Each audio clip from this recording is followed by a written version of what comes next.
Hello everyone, my name is Jeffrey Lowe. I'm a doctoral management student at CTU Online, and for this video we will be discussing the individual development in organizational development, human-centric interventions for the ODC 872 Current Topics in Organizational Development, Unit 3 Discussion Board 1. So the assignment for our discussion board was to identify a process that may be implemented, rationale for selecting it, and action steps for implementing around each method. This was chosen from the book Practicing Organizational Development, A Guide for Leading Change, 3rd edition, Rothwell, Stravos, Sullivan, and Sullivan, 2010. Within the selected book, an array of ID interventions were identified in Table 14.1. These interventions were coaching, mentoring, T-group, orientation, assessments, and rewards, with each given a description of benefits and the considerations. For my discussion, I will be going over the mentoring one, something that I have myself done and had participated in as the mentee several occasions. The description of mentoring is when a senior manager takes on a more junior member under their wing. What you schedule is one-on-one regular meetings and conversations to talk about everything from the political climate of the organization, questions and ideas on the person's decision making involving the career choices, and also you're working to foster the person's capabilities and perceived value within the organization. Essentially, mentoring is where the more senior person helps the junior person to become recognized, to expand, and to grow within the organization. The benefits of mentoring is career enhancement. Having one or more politically savvy executives, SMEs, other people that can help you guide in your career path. One of the it can be exciting to trailblaze and be the one out there setting the example for the first part, but it really does help to have people more senior in the company, more experienced to help you guide through some of the pitfalls, some of the better choices you can make, and in some ways get your foot in the door for you to shine and to grow. Another aspect is about helping tough career-oriented decisions to go more smoothly as possible. Usually as you're growing within an organization, there's a lot of things you just simply don't know. And the only way to really get answers about that is to talk to a mentor.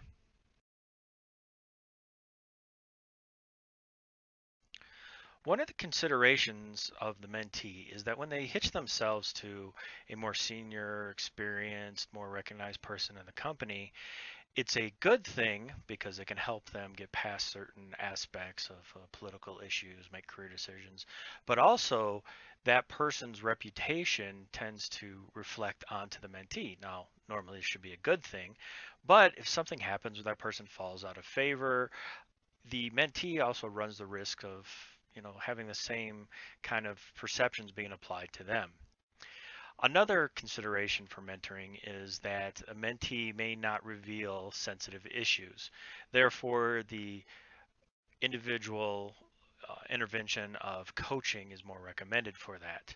And then also, based upon today's complexity, a lot of times teams of champions are more required for an individual mentee. You don't just simply have one person be mentored by another. There's a lot of aspects of a company that will help that person grow. So to wrap this up, we need to understand when mentoring should be applied and why I chose this as my topic. Well, mentoring really begins, I would actually say, the first time that you meet the individual, or at least have an idea that they will be joining a team where you're in a position to mentor them. I could say the first time you meet it as in the interview process where you may be laying out the political climate, general expectations of the individual. But once you really got them on your team, under your wing, you can start talking about, okay, here's how things run, here's things that you can do, here's things I can help you with, giving them some information as to what they can do to go forward, and as well as laying out the path for them. Who's the right ones to talk to, and then always having that constant connection, whether it's just stopping by or scheduling regular meetings where you're discussing not only their work performance but their ideas for their character and career growth, some knowledge they want to pass on, some ideas, some goal setting, a lot of different things where you're really acting as that close face-to-face person who's helping guiding your mentee towards the future in the company. For the last part of this, I'm going to discuss why. Why did I pick mentoring? Well, working in a small business where we do software development, we started off with about 70 so folks when I joined a little over 7.5 years ago. But I found that as I was grooming myself and working with mentors of other project managers, and I was grooming myself towards project management, I found I had a lot of people of a lot of different disciplines who were experts at what they did, but not in how to expand their knowledge. I'm going to give you the best example is my one coworker and professional friend, Chris. Chris was a very accomplished software developer and system engineer. Now, he was utilized in every aspect for his technical knowledge, but he also had and has a very good personality as a leader. He's very mild-mannered, but very informative and well-spoken. So what I helped him do is to carve a path. Not only did we carve out a niche for him, but we also laid a path before him in terms of his growth in the company and beyond the project himself.